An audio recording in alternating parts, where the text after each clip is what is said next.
I am Ferdinand Marcos, and I am the President of the Republic of the Philippines.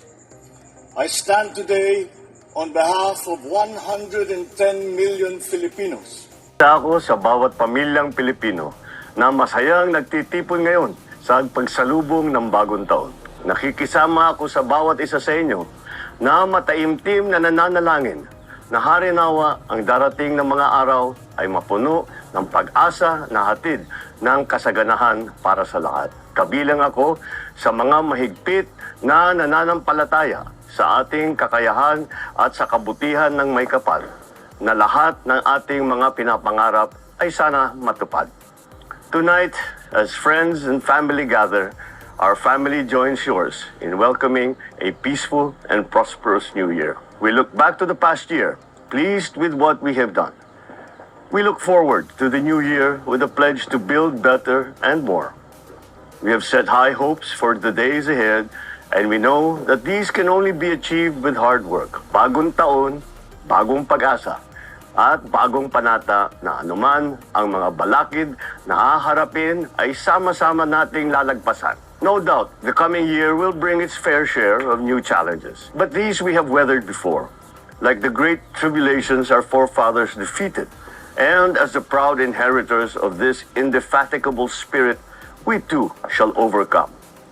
Ang lahi ni Rizal Bonifacio Mabini ay hindi basta magpapalupig.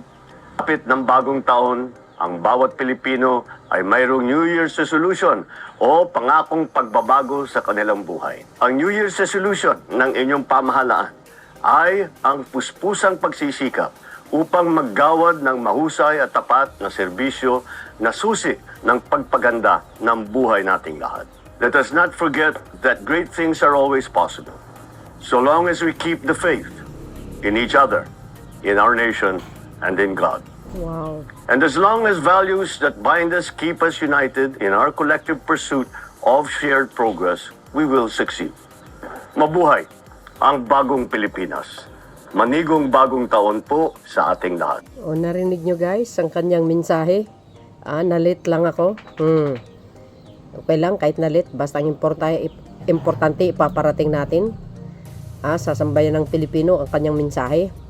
As long as you have faith in God. Sabi nga, keep in faith. Ay, sigurado guys, magsasucess tayo. Ang Panginoon hindi tayo pababayaan. Sa tono lang ng kanyang mensahe, ramdam mo ang kanyang pananampalataya sa Diyos. Ibig sabihin, ang Pangulo nagdarasal para sa kapakanan, pagkakaisa, kaayusan sa bansang ito. Diyan ang totoong leader. Ang totoong leader kasi dapat mayroong pananampalataya sa Panginoon. At witness din tayo dahil ang Pangulo laging nagsisimba po yan. You see? Ang ganda ng kanyang mensahe para sa lahat. Malinaw po ang kanyang pinarating. Ang pagkakaisa. Hindi tayo magbuklod-buklod. Ano mang klaseng kulay ka. No?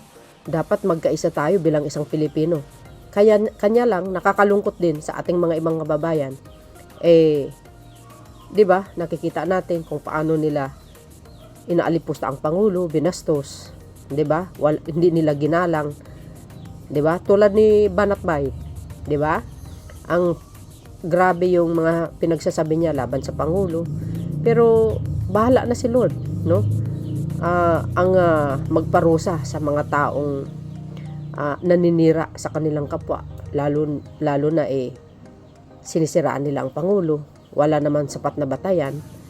Porque sa kanyang pamumuno ay maraming magagandang bagay na nangyayari, maraming mga magagandang programa. Ewan ko ba, hindi sila masaya. Hindi nila magawang i-appreciate yung ginawa ng Pangulo para lang sa sambayan ng Pilipino. 'Di ba? Hindi lang naman sa isang tao. Lahat, buong Pilipinas ang nakinabang. Hindi na natin kailangan isa-isa ang mga magagandang nagawa niya. No? Hindi na natin kailangan isa-isahin ang nagawa ng Pangulo sa mga taon na mula nung nag-umpisa siya bilang Pangulo. Naku, napakadami yan mga kababayan. Sangkaterba po yan. Hindi kaya nating basahin dito. Sa 2025 lang, ang daming magagandang nangyayari. Yun lang doon sa unang video natin Hindi pa nga kasali yung iba dyan, mga proyekto niya sa iba't ibang lugar. Pero, sana sa ibang mga kababayan natin, lalo na sa mga anti-Marcos, magbago po kayo. Lagi kong sinasabi, kung ang intensyon ng bawat Pilipino suportahan ng pamahalaan, walang sira-siraan, ay nako, sinasabi ko sa inyo, gaganda ang daloy ng blessing sa atin, sa bansang ito, sa totoo lang. Baka mas gumanda ang bansang Pilipinas kaysa sa mga karatig bansa natin kung tayo ay nagtutulungan, magkakaisa, manalangin sa Panginoon ng bansa natin, ibibless ng napakaraming blessing sa bawat Pilipino. Makikinabang talaga ngayon pa lang nakikita natin yung galaw ng Pangulo nakafocus siya sa mga mahihirap kaya, di ba? Ang galing ang kanyang pamumuno believe ka lang talaga. Walang kasing katulad, mga kababayan.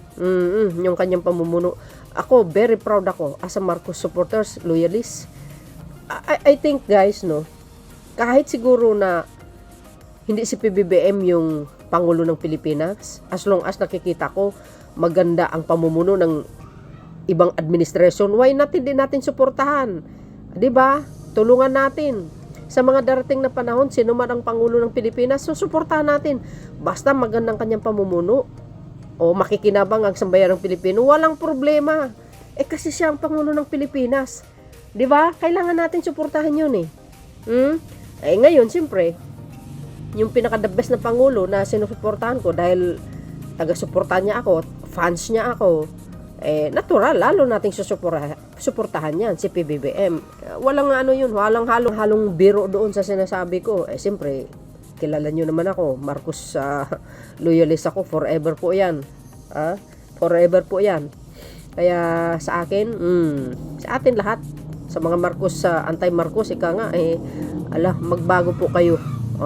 Magbago kayo para gumanda ang daloy ng pagpapala na galing sa Panginoon. So yun mga bes, ang mensahe ng ating mga mahal na Pangulo, huli man, okay lang, walang problema, basta may parating sa lahat.